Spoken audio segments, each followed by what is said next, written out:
Bueno, la sesión de hoy es enfocada a musculoesquelético y yo les voy a hablar un poco de embriología y anatomía. Entonces, en la siguiente, por favor. Ok, entonces aquí vamos a recordar un poco de embriología, empezando por el ectodermo, que está más externo. Aquí vemos el mesodermo y el mesodermo se puede dividir en todo esto: axial, paraxial, intermedio, lateral. Entonces, ¿qué para musculoesquelético, qué es lo principal o que se liga más? El mesodermo paraxial y el lateral. Y ahorita vamos a ver por qué.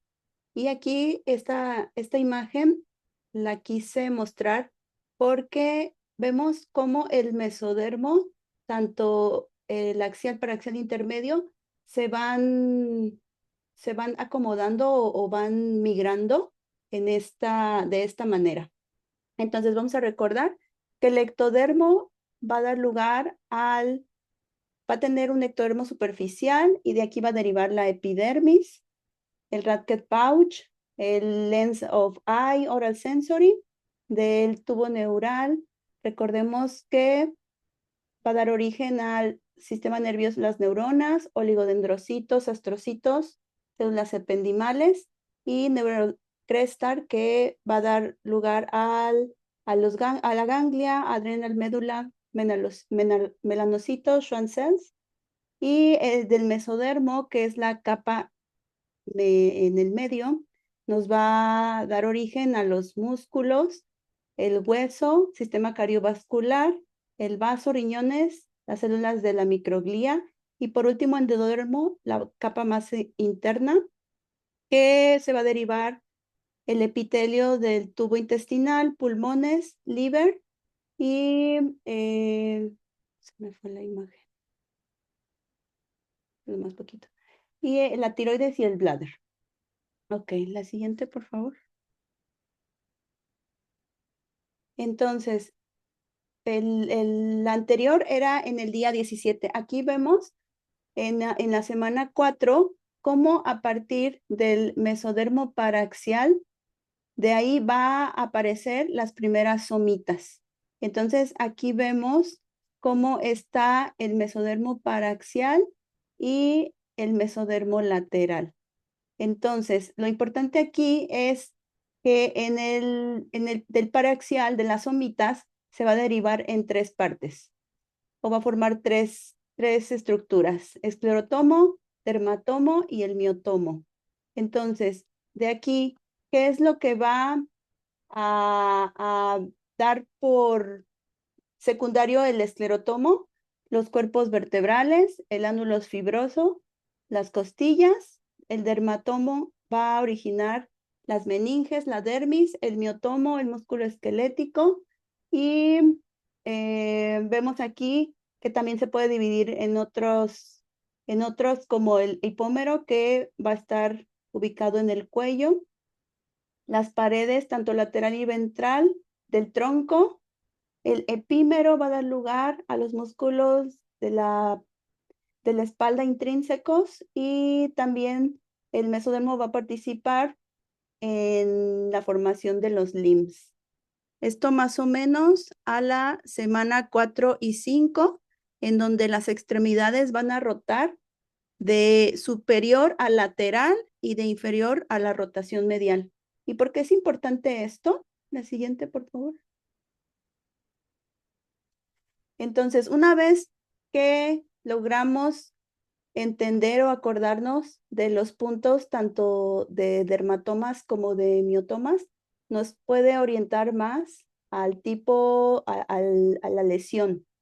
Entonces, por ejemplo, eh, una localización de lesiones en pacientes con dolor o pérdida de la sensibilidad a nivel del dermatoma 10, que vemos aquí, que está a nivel del ombligo, probablemente tiene una lesión en la raíz nerviosa T10.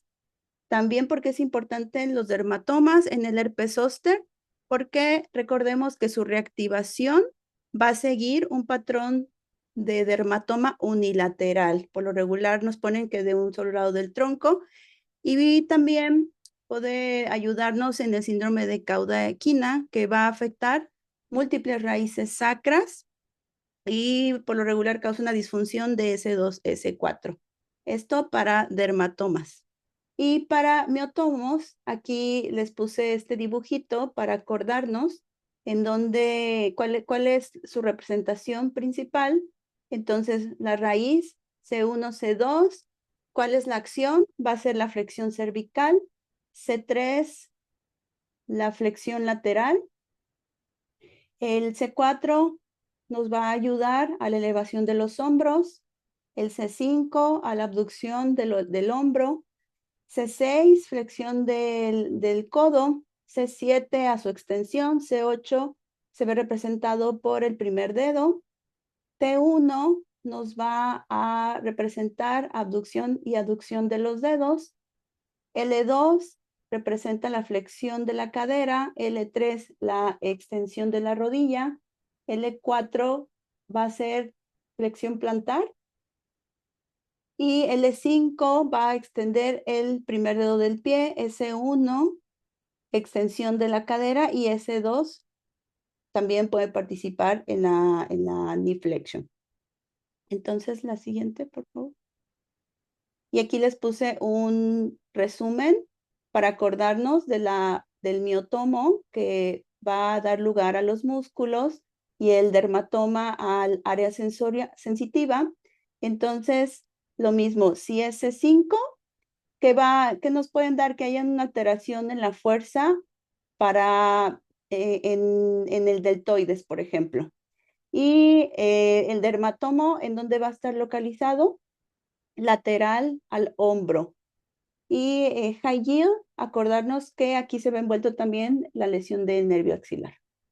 Entonces, C6 nos pueden decir que, o podemos valorarlo por medio del test de bíceps, de la muñeca, la extensión. El dermatomo va a ser representado por el primer dedo y para acordarnos, primer dedo C6 o thumb C6.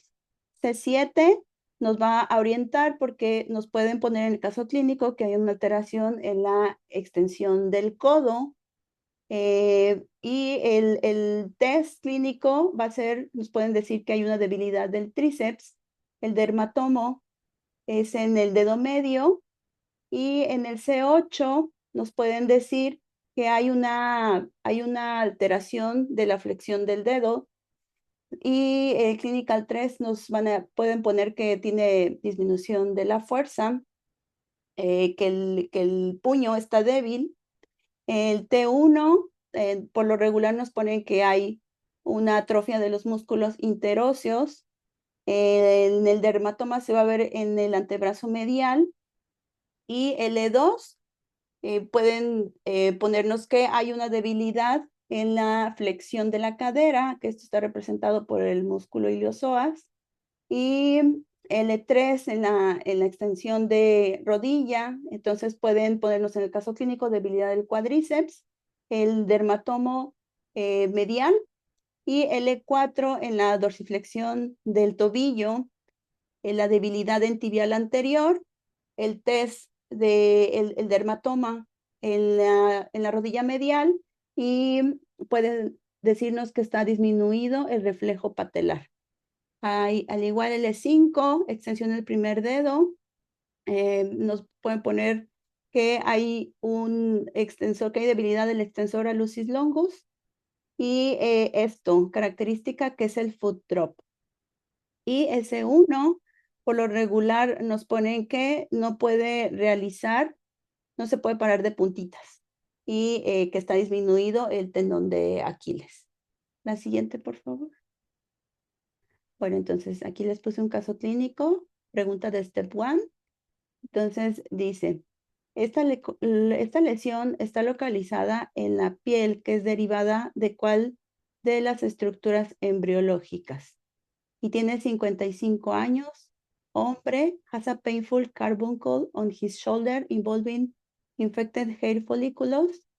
Entonces, las respuestas A, dermatomo, B, miotomo, C, neurotomo, D, esclerotomo y E, sindetomo. Entonces, ¿cuál creen que sea la respuesta?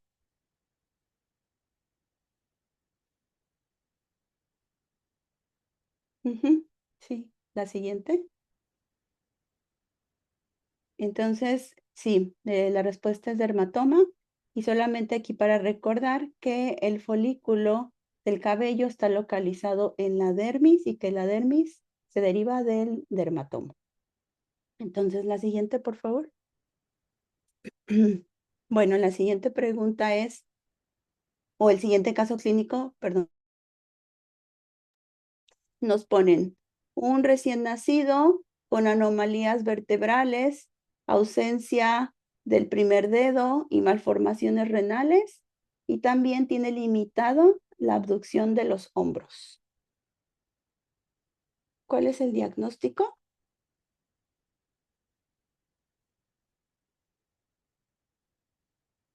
A ver si quieren poner en el chat qué se imaginan con lo primero que dicen anomalías vertebrales y malformaciones renales. Ok, ok. Bueno, la siguiente. Sí, Bacter. Muy bien. Y nos vamos a acordar porque es una alteración en el mesodermo y es una secuencia, o sea, va a afectar varios tejidos. Entonces, vamos a ver el acrónimo que es B de alteraciones vertebrales, la A de alteraciones anorrectales, C alteraciones cardíacas.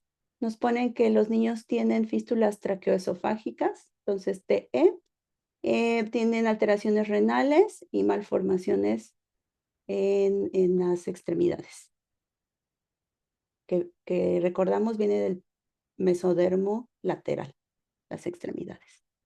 Ok, entonces ahora les voy a hablar de tipos de osificación.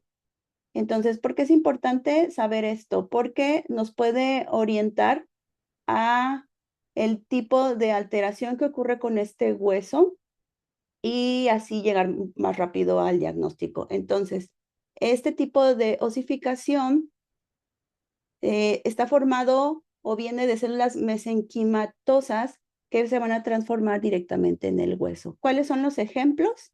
Cráneo, clavícula. Entonces, si hay un cierre prematuro, por ejemplo, de las suturas, podemos tener, ¿qué tipo de alteración? Craneosinostosis.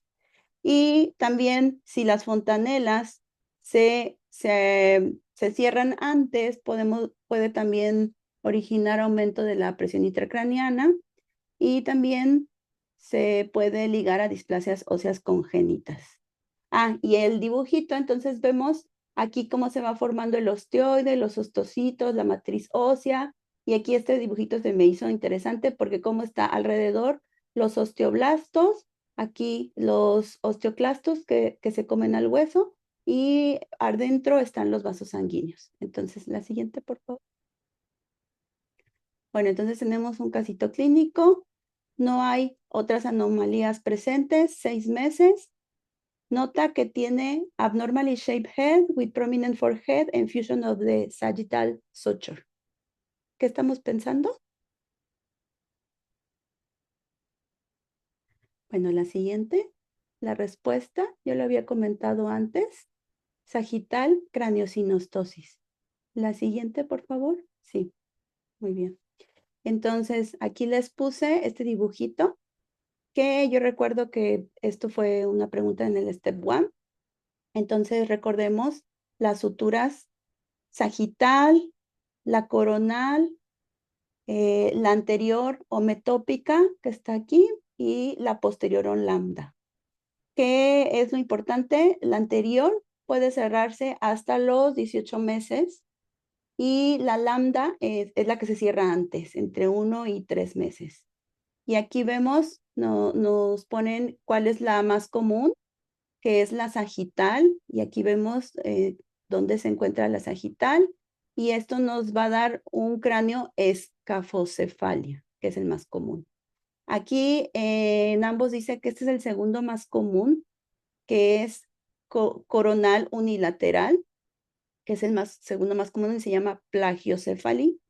El brachiocéfali son ambas suturas coronales El trígono es la fusión de la metópica y el oxicéfalo es como el peor, que tiene fusión tanto de las anteriores como de las posteriores. Ujú. Ay, no están viendo mi mouse, ¿verdad? Ok. Bueno, la siguiente, por favor. Entonces, ahora les voy a hablar de tipos de osificación. Entonces, tenemos dos osificaciones principales, la membranosa y la endocondral. Entonces, la endocondral nos forma los huesos largos. ¿Y qué ejemplo de huesos largos? Fémur, húmero. Y recordemos que tienen cartílago que posteriormente se van a osificar. Entonces, aquí vemos la epífisis, cómo tiene su hueso esponjoso, su línea epifisiaria, su cavidad medular, tiene bone marrow, y también tiene hueso compacto en la diáfisis, periósteo, ¿qué es el periósteo? Es donde se encuentran, y aquí lo vemos, los vasitos y las células, como los osteoclastos, y tiene su arteria nutriente. Y en la epífisis distal vemos vemos que está ahí el cartílago articular. Entonces, un casito clínico. Which process is impaired? 3 años. Child has short limbs, normal trunk size, normal intelligence, head circumference is increased. Which process is impaired? ¿Cuál creen que sea la respuesta? Muy bien. La siguiente, por favor. Sí, osificación endocondral. Entonces, aquí es un mecanismo, hay una ganancia de la función del factor growth fibroblastos 3, que va a hacer que disminuya la proliferación de los condrocitos y haya y la intramembranos osificación va a estar, no va a estar afectada, va a estar normal. Y una siguiente pregunta, ¿qué desorden widens the growth plate? Como que amplía el growth plate. Y la respuesta es la siguiente, por favor. Rickets. Entonces, recordemos la patofisiología. Si hay una deficiencia de vitamina D, disminuye el calcio, el fosfato, hay una pobre mineralización. Entonces, va a tener un growth plate widening y en adultos puede ablandar los huesos.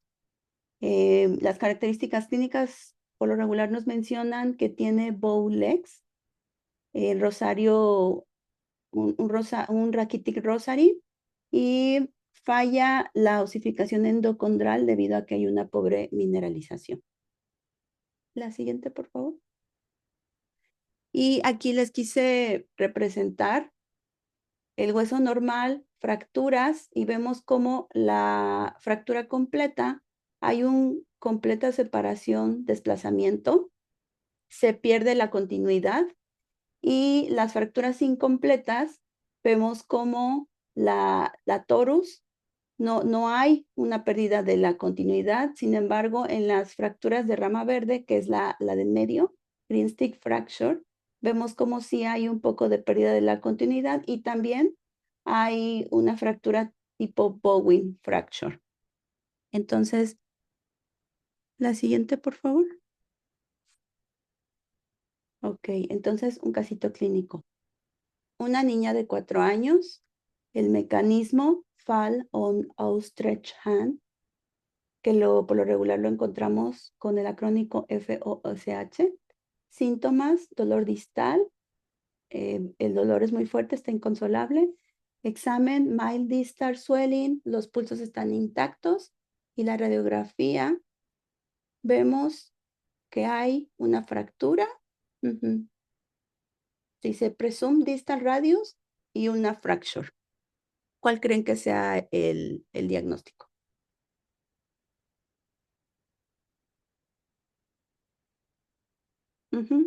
La siguiente, la fractura de rama verde, y el tratamiento sería el casting.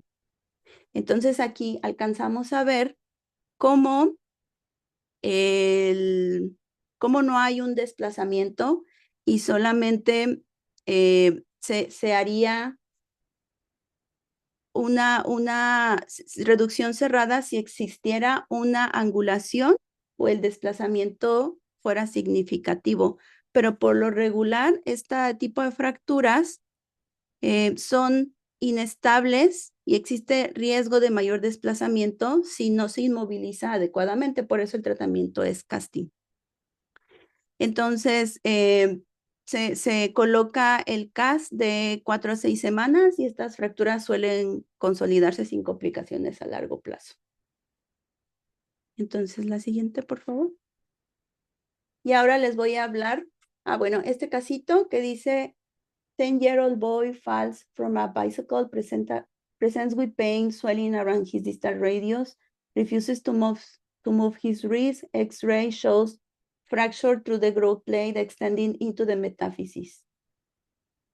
What type of Salter-Harris fracture is this? What is the pathophysiology? And what is the initial management, including rehabilitation? ¿Alguien sabe la respuesta? Bueno, le damos a la siguiente, por favor. Entonces, es un Salter-Harris tipo 2 que por lo regular afecta este Salter-Harris la fisis, el cartílago de crecimiento, y que es más débil en los huesos de los niños. Y la fractura puede disrumpir, alterar la longitudinal del crecimiento del hueso dependiendo de la severidad. Entonces, el tratamiento, la siguiente, por favor. Es agudo, puede ser una reducción cerrada con inmovilización y cirugía si está desplazada. Rehabilitación puede iniciar ejercicios para mantener el rango de movilidad una vez que está estable, usualmente a las 6 semanas. Fortalecimiento y monitorizar si hay algún arresto en el hueso, si hay una falla del crecimiento o deformidad. Entonces, la siguiente, por favor. Ok, nada más para recordar, el tipo 1 es a través de la fisis o se altera la fisis. El tipo 2, fisis más metáfisis, que es el más común. El tipo 3, fisis más epífisis. Tipo 4, metáfisis, fisis y epífisis. Y tiene el riesgo de growth arrest. Y el tipo 4, compresión de fisis, que tiene pobre pronóstico. La siguiente, por favor.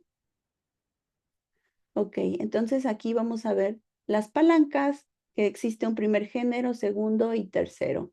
Entonces aquí, ¿cuál es la diferencia entre cada uno? La fuerza, resistencia, el fulcro, y está representado abajo por unas pinzas y en el cuerpo humano a nivel de la articulación atlantoaxial. Entonces vemos cómo los músculos del cuello jalan para atrás mientras que la cabeza tiende a irse hacia adelante. Después tenemos la de segundo género, en donde el fulcro va a cambiar.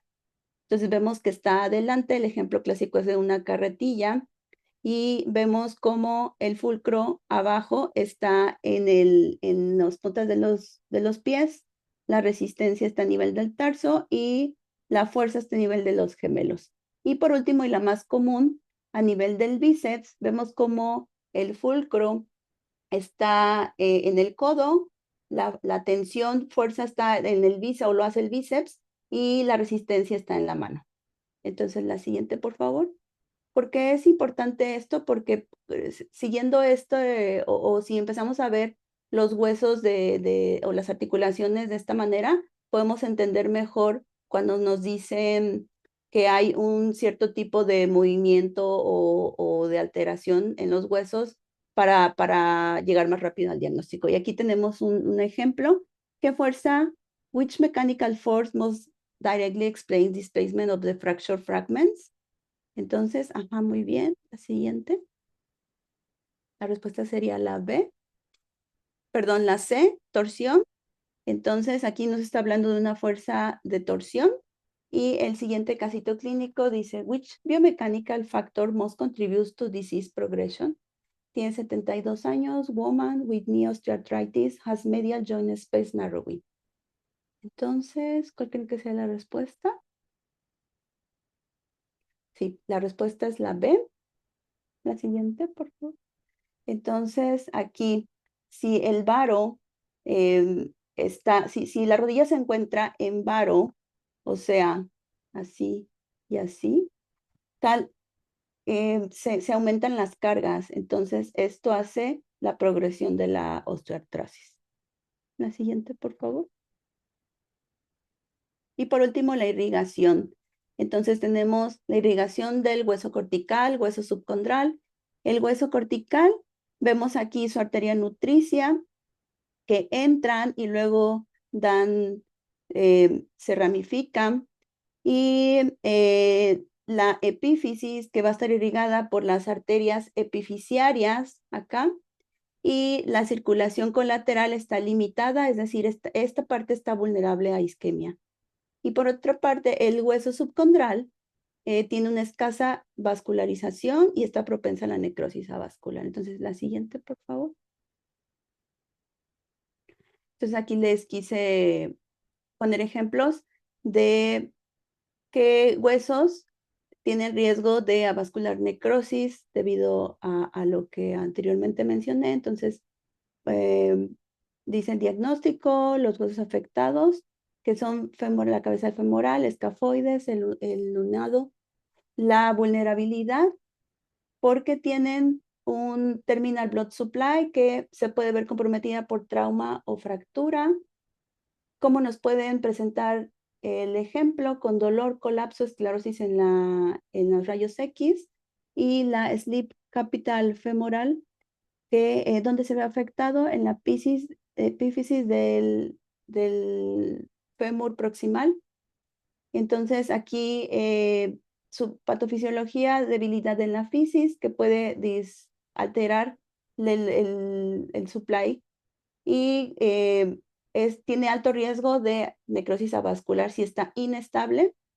Y otro ejemplo también que nos ponen mucho es la cabeza femoral, en donde ponen su vulnerabilidad, las arterias del retináculo, principalmente nos pone la circunfleja femoral media, y que este también está en riesgo de avascular necrosis, es común, y especialmente en fracturas que están desplazadas.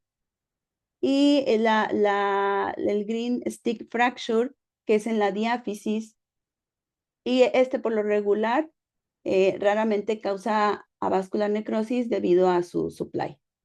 Ok, la siguiente, por favor. Ok, gracias.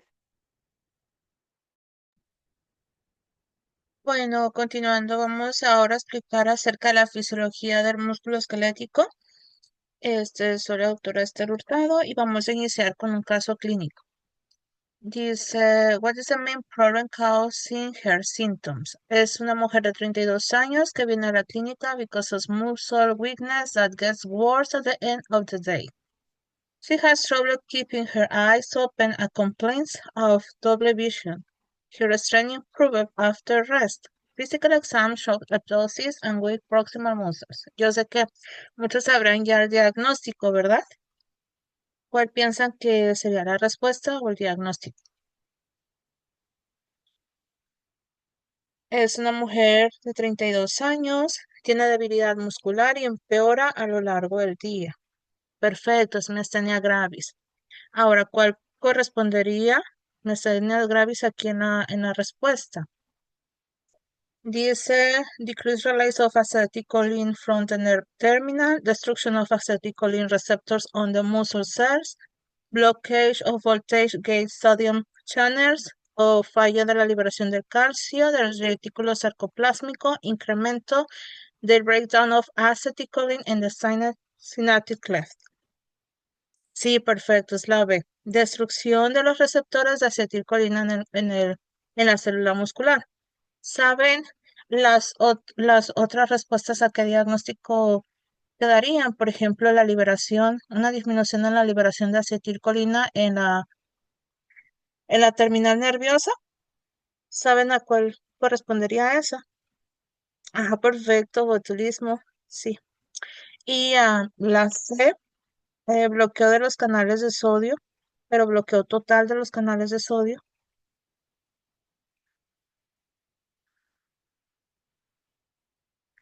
No, porque o esclerosis, no, sería más, por ejemplo, mm, no, ahorita vamos a ver en qué canales estarán afectados, qué ion afecta en la Eaton, pero no es el sodio. Ahí, por ejemplo, es como la aplicación de los fármacos, como si fuera la lidocaína, por ejemplo. Ujú.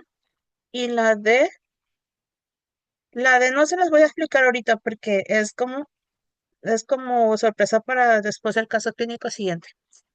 Eh, la E no es tanto de la miastenia gravis porque afecta la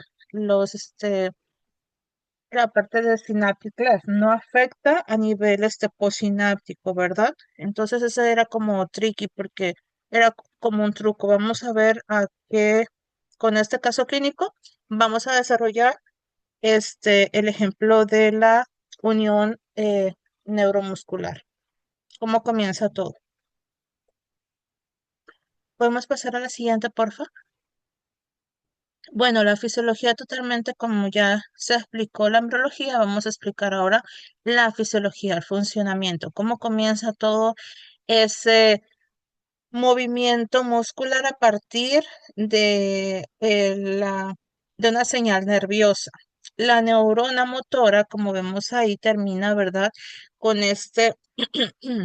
con esta señalización de el axón terminal. ¿Verdad? Ese señalamiento del nerviecito. Entonces, esa neurona motora se va a unir a la fibra muscular que está acá abajito. Entonces, va a unirse a través de una acción potencial. O sea, hay una señal que manda nerviosa y esa se va a transformar, esa señal química se va a transformar, esa señal se va a transformar a una señalización muscular y química a la vez. Entonces empezamos con este botón sináptico, con el axón terminal. Esa da una liberación de las vesículas de acetilcolina, que son esas como bolsitas de mensajero, y a través de estas hendiduras sinápticas van a generar esas bolsitas, ese mensajero, imagínenselo, es la ACH, ¿verdad? Esa va a ser la unión entre este nervio y el músculo.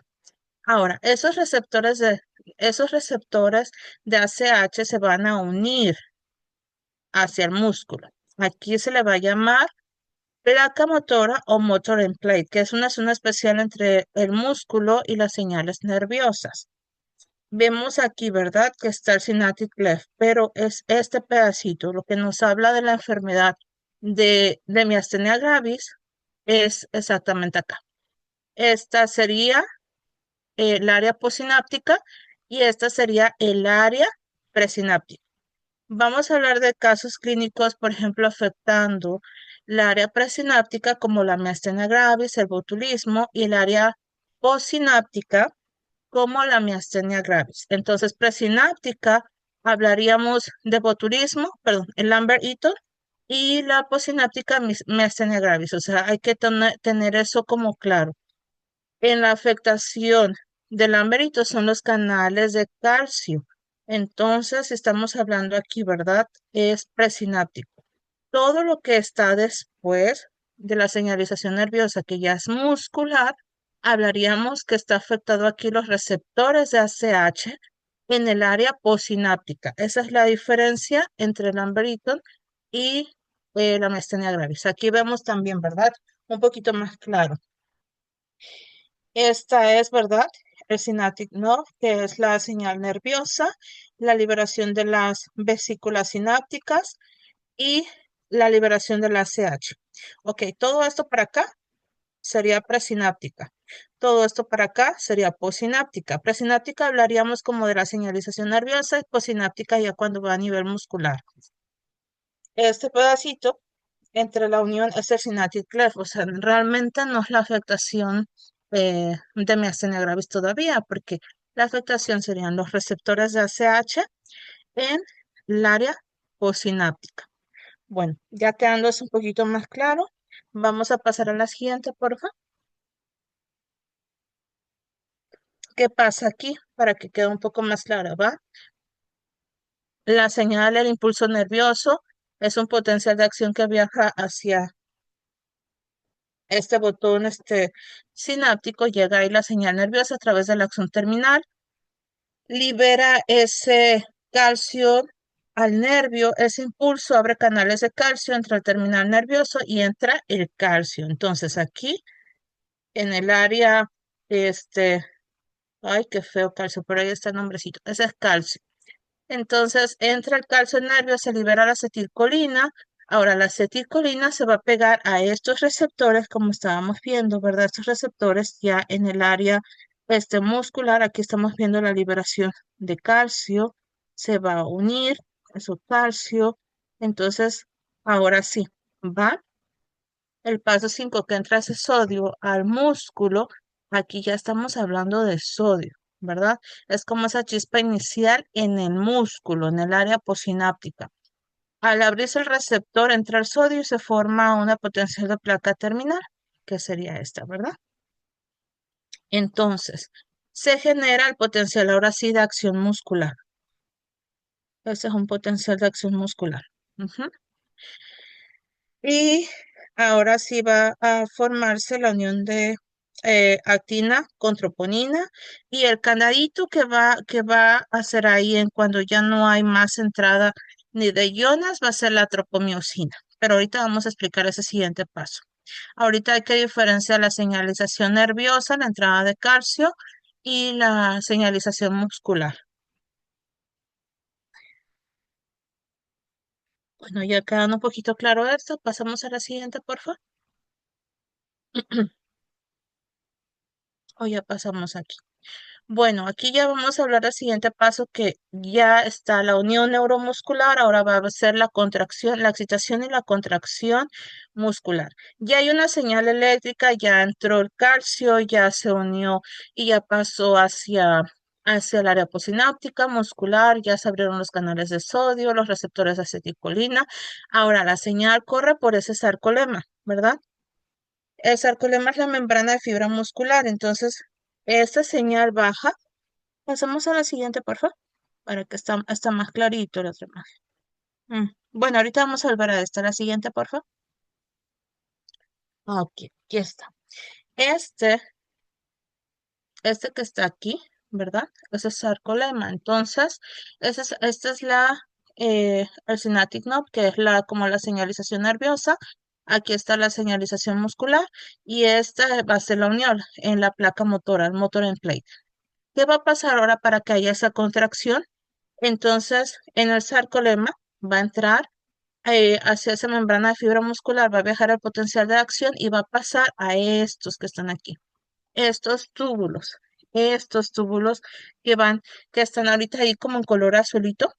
eh, Esos túbulos son túneles que llevan electricidad hacia el centro de fibra. Ahí va a, a como vaciarse el calcio y después va a pasar hacia el retículo sarcoplásmico, que es la letra B. Acá pusimos la letra B, ¿verdad? Aquí pasa todo eso como cafecito. Los túbulos T, después al retículo sarcoplásmico y luego ese calcio, ¿verdad? Sale y pasa hacia la fibra muscular. Este es el sarcolema. Va a entrar hacia los canales de túbulos T, pasa hacia el retículo sarcoplásmico y después a la fibra muscular. Aquí vemos fibras musculares. Ujú.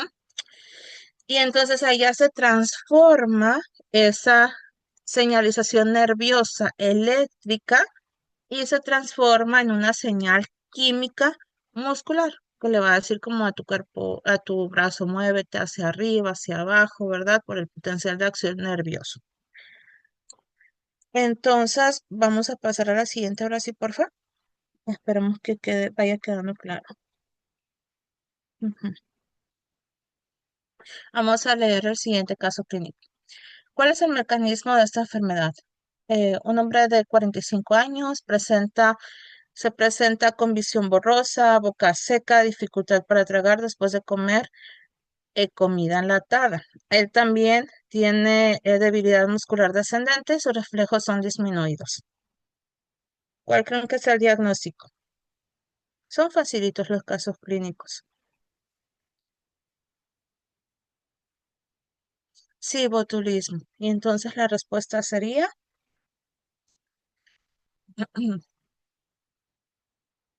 la respuesta ¿cuál creen que sería? Sí, botulismo. Bloqueo de los receptores de acetilcolina, ya vimos que no, ¿verdad? Porque no estamos hablando de receptores en sí de la CH. El Synaptic Cleft ya vimos que no queda aquí, ni los canales de calcio, ni las neuronas motoras. Sí, perfecto, es la C. ¿Por qué? Porque esto se da a nivel presináptica, se está afectando los canales de los iones de calcio o los canales de calcio, todo eso es presináptico. Los canales de sodio ya vimos que están a nivel posináptico. Perfecto. Entonces, la respuesta aquí es la C.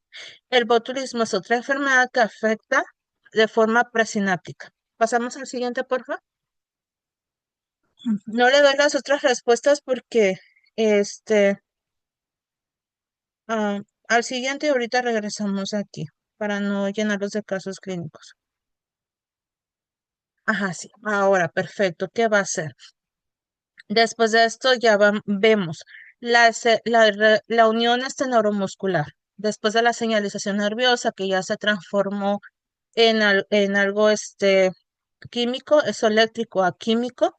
Entonces vamos a ver cómo ese sarcómero que ya entró, ¿verdad? El calcio causa la contracción, va a generar el movimiento. Aquí vemos esa plaquita que es bien, como que bien preguntada. Recordemos que los que son los filamentos gruesos, en este caso la amarillita, sería miosina. Y los canales delgados, como esas bolitas, este, estas bolitas que vemos aquí, se las voy a señalar para que sea más fácil. Estos, estos que están aquí, es la miosina. Estas que están acá es la actina. Acá más clarita, estas bolitas como rojitas y café, imagínenselos. Eso podríamos decir es delgadito, esto amarillito es más grueso, esa es la miosina. Ahora, ¿cómo se va a generar esa contracción? Ya entró el calcio, ¿verdad? Nos quedamos allá en el sarcolema, entró calcio, pasó a los túbulos D, pasó al retículo sarcoplásmico y ahora sí a las fibras musculares. Ahora, ya estamos aquí en la fibra muscular. Hay actina, hay miosina y se tiene que generar una contracción porque hubo una señalización nerviosa desde el principio. Imagínense que esa miosina, que es grandota, gordita, va a jalar a la actina y va a generar una contracción. A través de eso, el calcio se pega a la troponina C. Y aquí me estaban dando como una mnemotecnia. El calcio comienza con C y el calcio es vitamina D, ¿verdad? Y la troponina C, C y D. Entonces se unen C y D. La vitamina D, que es calcio, y que sería la actina, se va a unir con la troponina. A veces es un poquito difícil como distinguir troponina de tropomiosina. ¿Qué va a ser la tropomiosina? Que es como la palabra más larguita. Es el candado, ese nada más se va a cerrar para que no, ya después haya relajación, no haya unión, se separe el calcio con la troponina. Aquí tenemos que tener en cuenta que el calcio se va a unir a la troponina C y eso va a ayudar a que la miosina, la cabecita de la miosina, jale a la actina y se genera esa contracción. Entonces, al jalarlo se forman puentes cruzados y un golpe de fuerza que jala y el sarcómero se acorta porque está generando contracción. ¿Qué vamos a necesitar para esto? Vamos a necesitar ATP, que sería la energía, ¿verdad? Que une a la miosina y que al mismo tiempo suelta a la misma actina.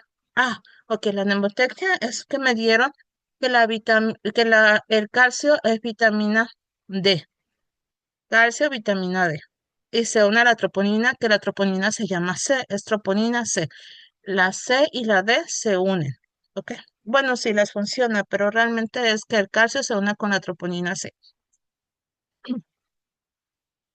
Ah, aquí Sandy lo explicó mejor. Troponina C se une a C de calcio. Bueno, súper bien eso. Es mucho mejor. Entonces, la miosina va a jalar a la actina, se va a generar esa contracción a través del ATP, que es la fuerza para soltar y reiniciar. Es como una energía que va a soltar y se va a reiniciar. ¿Qué pasa cuando ya no queremos que haya esa contracción? Ya queremos que haya una relajación. ¿Cómo se va a apagar todo? Entonces ese calcio se va a regresar al retículo sarcoplásmico para guardarse ahí y se vuelve a tapar ese sitio activo. ¿Quién dijimos que es el candadito que va a tapar eso? ¿Se recuerdan? La La troponina C es la que troponina. abre. Ajá, perfecto. La tropomiosina va a ser ese candadito, ya no va a dejar que se vuelvan a unir y entonces ahora sí el músculo se va a relajar. Volvemos a la anterior, por favor. Vamos ahora sí con el caso clínico. Dice, cuál es el siguiente mecanismo? Mecanismo principal. Es un hombre de 24 años que va a una cirugía con anestesia general. El ATP el ATP se necesita para las dos cosas, o sea, se necesita tanto para relajar como para soltar y reiniciar. Se une la miosina suelta la actina, es como la energía para recargar la cabeza y al mismo tiempo se repite el ciclo mientras haya calcio. Si no hay calcio, pues no hay energía, ¿verdad? No hay energía de ATP. Dice el ATP solo necesitas para, se necesita más para contraer, porque es como la energía y la fuerza, es como si fuera una batería. Ujú. Cuando no hay ATP y no hay calcio, entonces se va a relajar.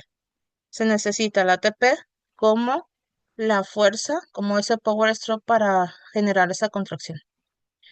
Ok, ¿cuál es el mecanismo del siguiente caso clínico? Es un hombre de 24 años que va a una cirugía con anestesia general, él desarrolla alta fiebre, entonces rigidez muscular, taquicardia, altos niveles de CO2 y sus laboratorios muestran una creatinina quinasa elevada. Las opciones son ahí, falla en el breakdown de acetilcolina, exceso de calcio, liberación del retículo sarcoplásmico, bloqueo de sodio, de los canales de sodio, decrease ATP production o autoimmune destruction de las células musculares. Muy bien, perfecto. Entonces, liberación de eh, exceso de calcio en el retículo sarcoplásmico. ¿Saben cuál sería el diagnóstico?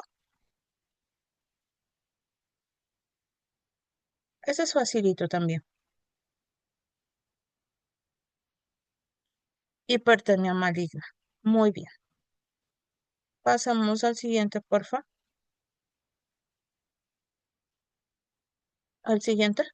Ahí está, ahora ya casi para finalizar, solo voy a explicar lo que son las fibras musculares para que quede un poquito más claro todo esto. Vamos a dividirla en dos, pero podríamos explicar una intermedia. Las tipo 1 son podría decirse como las lentas o las rojas, son las fibras musculares que están llenas de mitocondria, de mioglobina, densidad capilar, así como también baja velocidad de contracción y alta resistencia de la fatiga.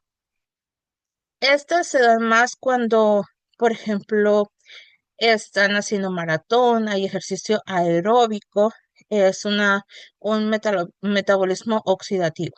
Y las otras importantes son las fibras musculares como rápidas o las fat twitch fibers. Esas tienen menos mitocondria, menos mioglobina y se dan más en el ejercicio anaeróbico.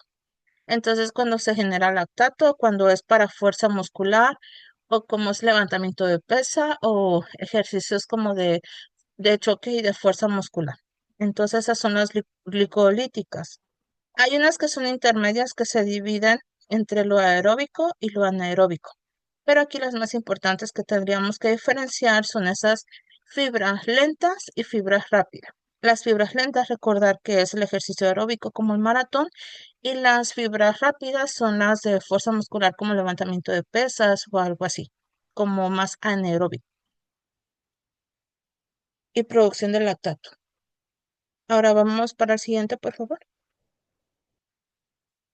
Ah, había uno como de Bueno, antes para, esto es como ya un resumen. Había una, creo que es la siguiente. Ajá, que les voy a explicar acerca de la tensión muscular de estas mismas fibras. Para explicar un poco aquí, porque esto también se pregunta, este, se pregunta mucho en las preguntitas de YouWord, cómo esa tensión, cómo hay una relación de tensión entre que es más corta, más larga o de forma intermedia, cómo hay una relación. Ven ahí una curvita, ¿verdad? Vemos esta curvita que van hacia arriba, luego llega un pico y luego baja. Bueno, cuando hay una relación entre lo largo y la tensión de la misma fibra muscular, vamos a ver que el músculo a veces o está muy corto, es demasiado contraído cuando esa actina como que se estorba, va ahí encima de la miocina. Ya estábamos hablando que esa cabecita de la miocina jala a la actina y hace la contracción muscular. ¿Qué pasa cuando esa actina estorba? Se va muy como encima, ¿verdad? Se va como muy encima de la miocina, entonces la fuerza baja. Entonces baja la fuerza, no hay un agarre bien. El piquito que está aquí, lo más arribita, esto es la longitud óptima, eso sería lo ideal. Como que hay un mejor encaje entre la actina y la mioxina, la contracción se va a hacer adecuadamente, hay una máxima fuerza y entonces los puentes cruzados van a ser útiles. Ahora, cuando está aquí, en esta curvita, es que está muy estirado el músculo, está como demasiado largo, tiene la miocina no se tocan adecuadamente, no hay poquitos puentes cruzados y la fuerza baja otra vez. Por eso la curvita tiene forma de montaña, porque sube hacia el pico y luego baja. Entonces la tensión muscular de acuerdo a la contracción de actina y miocina debe ser regulada y ya sería como la parte de arribita este piquito, donde la miocina jala bien a la actina, se hacen buenos puentes cruzados y una adecuada contracción muscular. Ahora sí, vamos a explicar la anterior, que es un palacio mental para que se quede un poquito más claro. Ese palacio mental, la puerta, ¿verdad? Ven ahí que es la puerta de ACH y el calcio, sería la unión neuromuscular que estábamos viendo al principio. Es el botón nervioso, los axones terminales que van a estar ahí como tocando la puerta. Entra el nervio, toca al músculo, el nervio trae mensaje eléctrico, entonces pasa aquí a un potencial de acción que sería el calcio. Ese calcio pasa al nervio y se libera acetilcolina. La acetilcolina se une a su receptor en el músculo y ya en el músculo se libera sodio. Entonces, eh, presináptico sería calcio, sináptico sería sodio. Sin ACH, la puerta entonces no se va a abrir. Esos cables, ¿verdad? Que vemos ahí son como túbulos T. Entonces son túneles eléctricos y llevan la señal desde la superficie hasta el interior del músculo. Sin los túbulos T, la señal no llega al centro del músculo, ¿verdad? Entonces aquí está la puertecita, esos túbulos T. Y hay liberación de calcio. ¿Dónde está la liberación de calcio? Aquí, en esta bañerita. Todo cae, ese calcio, como una bañerita. Como la liberación de calcio hacia el retículo sarcoplásmico, porque ya pasaron de los túbulos T a estos túbulos T que están acá. Estos túbulos T los van transportando y ahora sí libera el calcio aquí. El agua cae en forma de calcio y la batería ATP que vemos aquí es la energía. Sirve para separar la miocina de la actina. Asimismo, recarga la cabeza de la miocina, bombea el calcio y al regresar al retículo sarcoplasmático hay una relajación. Sin ATP, ¿qué estaríamos haciendo? Si no hay ATP, si no hay energía. Perfecto, el rigor mortis. Se queda todo así como tiesecito. Después, en el espejo está la relación le expliqué ahorita en la curvita, que sería tensión y contracción al mismo tiempo de hacer la contracción sería gran separación entre, o la separación, corta separación adecuada o larga separación de los mismos músculos. ¿Se hace difícil el dibujo? No, está bonito, con esto es un poquito más claro. En el espejo se muestra que también se mueve el músculo, depende de cuánto enzima la actina la miocina. Entonces, acá abajito está como más claro. En la puerta es la unión neuromuscular. Después, el pase de los túbulos T, se libera el calcio, la energía de ATP, y aquí en el espejito sería la relación para la contracción. Y bueno, creo que, creo que ya es el último o toca uno más. ¿Al dibujito les gustó o está difícil? Ese es lo mismo, es como un resumen práctico. Como vamos desde la excitación del músculo, cómo llega ese potencial de acción, pasa la liberación de calcio, hace la liberación de la ACH. Esa excitación del músculo, imagínenselo, es el comienzo, ¿verdad? Después la contracción viaja hacia el sarcolema, que son los túbulos T, de los túbulos T al retículo sarcoplásmico. Ahora, si los puntos cruzados van a ser la unión del calcio a troponina, la tropomicina va a cerrar cuando ya no haya contracción porque se va a relajar y hace una buena formación de puentes cruzados, un power stroke que va a causar la contracción. Todo eso es como para aprendernos que la señalización nerviosa se va a transformar en algo muscular, pero a veces es un poquito difícil cuando nos manejan todos estos términos. Todo lo presináptico, para hacer un resumen, vamos a hablar que son de los iones de calcio y todo lo postsináptico hablaríamos de canales de sodio. Ahora, yo no lo puse ahí, pero para ver que les quede más claro, ¿qué ion entra al nervio? ¿Cuál es el ion que entra al nervio? En el área presináptica. Ajá, ¿y qué ion entra al músculo?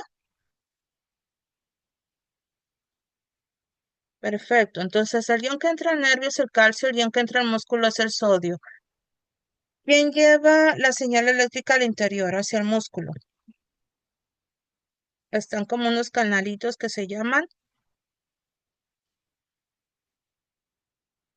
túbulos T. Esos túbulos T van a, van a liberar y se va a almacenar el calcio hacia el retículo sarcoplásmico. Hay unos receptores ahí que se me olvidaron escribirles, el DHP, que son los receptores de dihidropiridina, y hay otros receptores que van a liberar calcio, que son bien importantes, que son los receptores de radionina, que ya vimos que por esos receptores cuando no funcionan bien se da la hipertermia maligna. ¿Quién es el candadito que va a bloquear la actina y la miocina para que ya no se unan?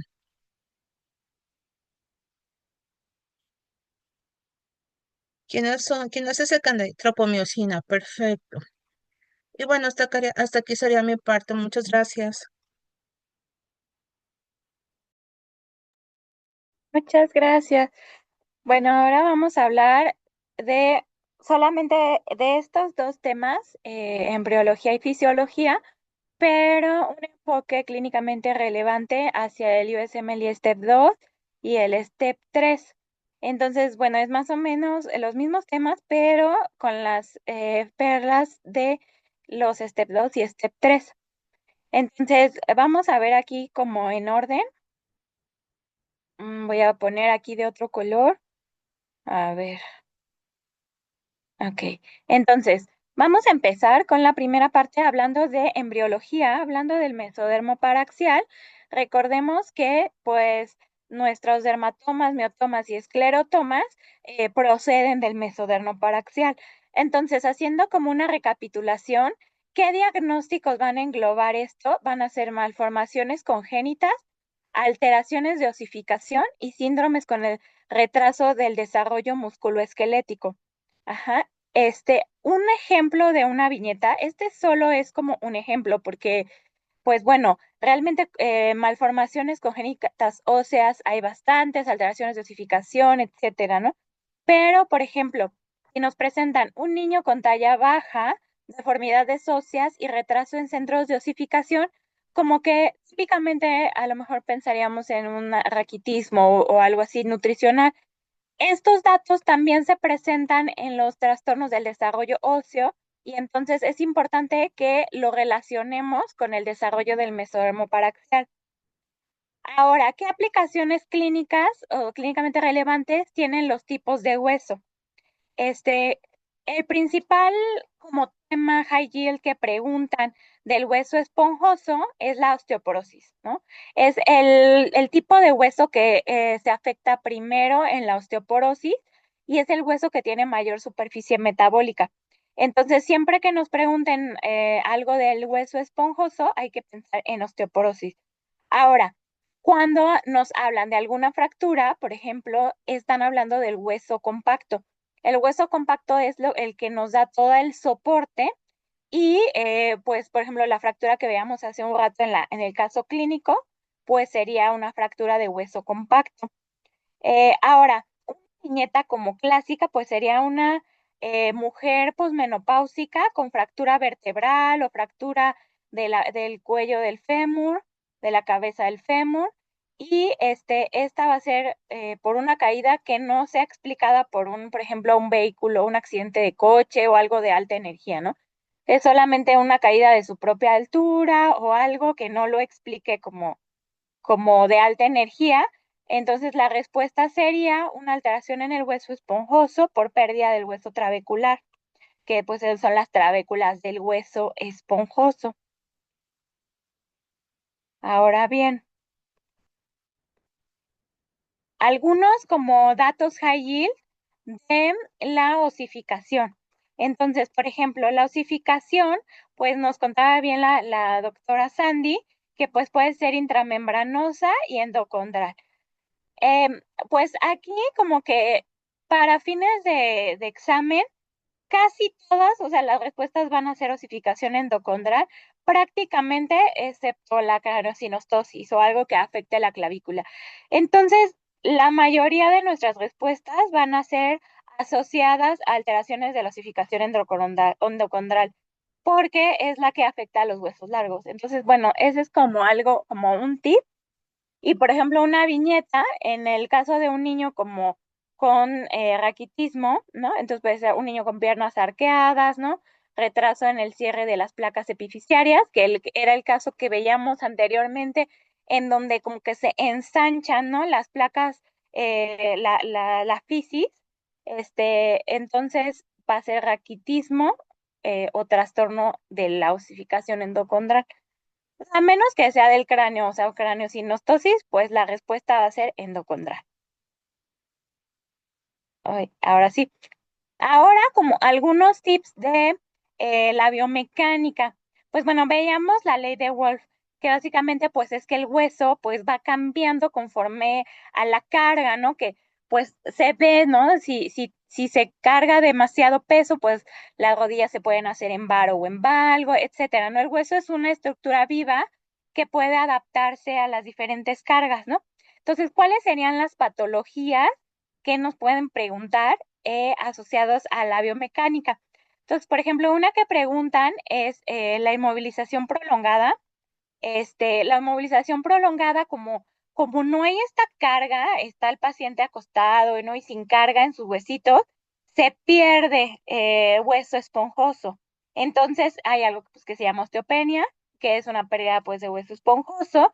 Y entonces esta sería como el resultado a nivel biomecánico de un paciente con inmovilización prolongada, ¿no? Ahora, un paciente que tiene carga repetitiva, que es, por ejemplo, un atleta de alto rendimiento, ¿no? Y va a presentar fracturas por estrés. Esta, pues, es otro tipo de alteraciones clínicamente relevantes de la biomecánica.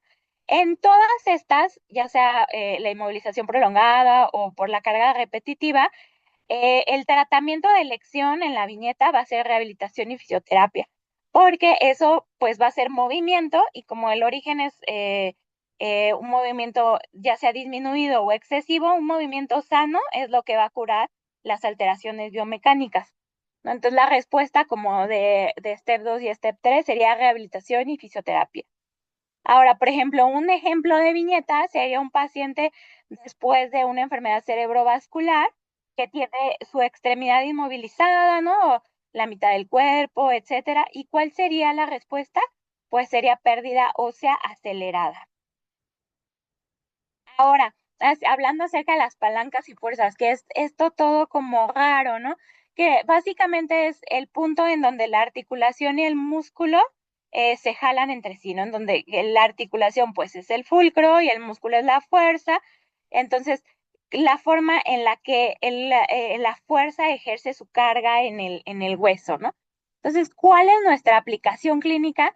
Pues si hay esta tracción muscular excesiva, o sea que la fuerza sea mayor a lo que puede tolerar mi huesito, mi fulcro, podemos tener abulsiones, ajá, que pues bueno, típicamente ponen la tuberosidad tibial, o pues una compresión repetida, que pues es la degeneración articular, o sea, como un desgaste, ¿no? Una osteoartrosis.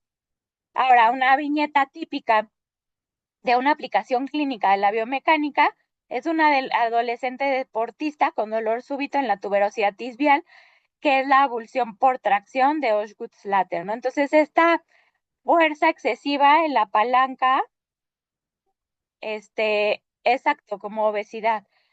Una carga excesiva, pues puede generar degeneración articular y una fuerza excesiva en el huesito puede causar una abulsión completa, ¿no? Ahora, esta última es como super high yield, la de la irrigación ósea y necrosis. La puse aquí como ultra, porque va a venir alguna pregunta, ya sea en step 1, step 2, o sea, en algo, ¿no? Entonces, hay determinados huesitos que tienen una diferencia en la demanda y en el aporte de oxígeno, ¿no? En la sangre. Entonces, los huesitos que pueden mostrar es la cabeza femoral, el escafoide, el talus, que es el calcáneo, y la cabeza humeral. Estos cuatro huesitos te los pueden presentar con viñetas diferentes. Por ejemplo, el escafoides es una caída, ¿no? Con la mano extendida, que al parecer no tenía nada, ¿no? La persona, pero el dolor persiste y persiste por semana. Y entonces hay que pensar en una fractura de escafoides. No siempre se ve en la radiografía, por ejemplo, que entonces le tienes que pedir resonancia magnética para ver esta necrosis avascular del escafoides, ¿no? La necrosis avascular también de la cabeza femoral, esta pues es muy típica a lo mejor en el adolescente, ¿no? O en un adulto que es la viñeta que tenemos aquí abajo, un adulto con dolor de cadera progresivo. Y entonces la radiografía aparece normal y pues muestran una necrosis avascular. Lo mismo sucede con el calcáneo y con la cabeza humeral. El calcáneo puede ser simplemente una persona que te la pueden poner como que lleva años con este dolor en espolón calcáneo y entonces de repente no se le quita y le impide ya la marcha. Entonces puede ser una necrosis avascular, hay que sospecharla y la respuesta sería pedir la resonancia magnética porque la radiografía puede ser normal al inicio, ¿no? Entonces, en la necrosis avascular, hay que pedir resonancia. Ahora, otras cosas que hay que vigilar en las bichetas son cualquier factor de riesgo, ¿no? Puede ser una persona con uso crónico de esteroides, aunque a veces no lo mencionen como tal. Te pueden decir con antecedente de lupus, ¿no? O alguna enfermedad autoinmune, etcétera, ¿no? El alcoholismo puede ser una persona, no sé, sin hogar, que tiene mal aspecto, que tiene aroma alcohólico, o anemia de células falciformes y trauma, ¿no? Son los factores de riesgo clásico, ¿no? Para sospechar y en lugar de pedir otras cosas, pues pedir la resonancia. Ahora la que sigue. Ahora vamos a ver los como datos high yield de fisiología, ¿no? Entonces, pues bueno, hablamos ampliamente de los receptores de acetilcolina, entonces la unión neuromuscular y sus defectos, pues bueno, puede ser miastenia gravis, Lambert o botulismo, ¿no? Ahora, en el acoplamiento, excitación, contracción, solo lo que podemos ver útil para nosotros en Step 2 y Step 3 va a ser para prácticamente la miopatía del paciente en estado crítico. O sea, es difícil que pregunten la tropomiosina, ¿no? La troponina C. O sea, va a ser como un paciente en la terapia intensiva que va a tener debilidad generalizada, ¿no? Entonces, el paciente se está recuperando de un estado de choque y tiene una debilidad generalizada, entonces la respuesta es neuromiopatía del paciente en estado clínico. Ahorita pues puse solo miopatía, pero pues también está afectada la parte nerviosa, ¿no? Porque es el acoplamiento. Entonces, la clave clínica va a ser este paciente y pues van a tener solamente debilidad, no van a tener dolor. Ajá, ok. Y ahora, por último, la última, como, o sea, solamente remarcando lo que cambia, asociándonos a los tipos de fibras musculares, este, pues bueno, ya lo explicó bien la doctora Esther, pero las fibras tipo 1 van a ser oxidativas. Entonces, típicamente te van a poner un paciente que hace ejercicios de resistencia, como por ejemplo el maratón, pero también incluye las personas que practican, por ejemplo, yoga o cualquier cosa que requiere actividades de postura prolongadas, ¿no? Porque son oxidativas. Y las fibras tipo, yo me acuerdo porque la I es de oxidativa, ¿no? O sea, como que, pero bueno, cada quien que tenga como su mnemotecnia, ¿no? La I de oxidativa, ¿no? Entonces es la uno y la otra es la otra, ¿no? Andioder y isdioder, ¿no? Entonces ya las dos pues son glucolíticas, no son rápidas porque la I es lenta, ¿no? Es oxidativa, toma tiempo para que se haga toda la fosforilación oxidativa.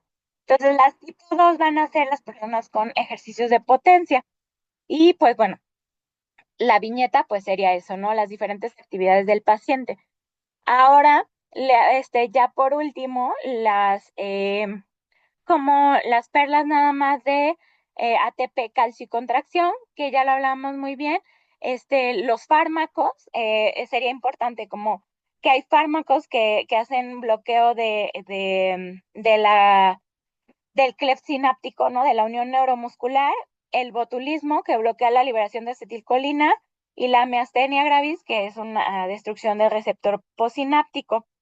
Y en el caso de las enfermedades, el botulismo lo vamos a ver con las pupilas y alteraciones autonómicas, y en la miastenia, fatigabilidad y mejora con el reposo.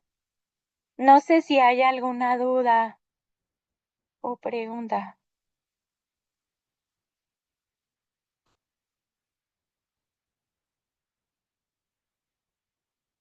Bastante claro, Doc. Muchas gracias. Ay, muy bien. Bueno, muchas gracias. Ya por mi parte.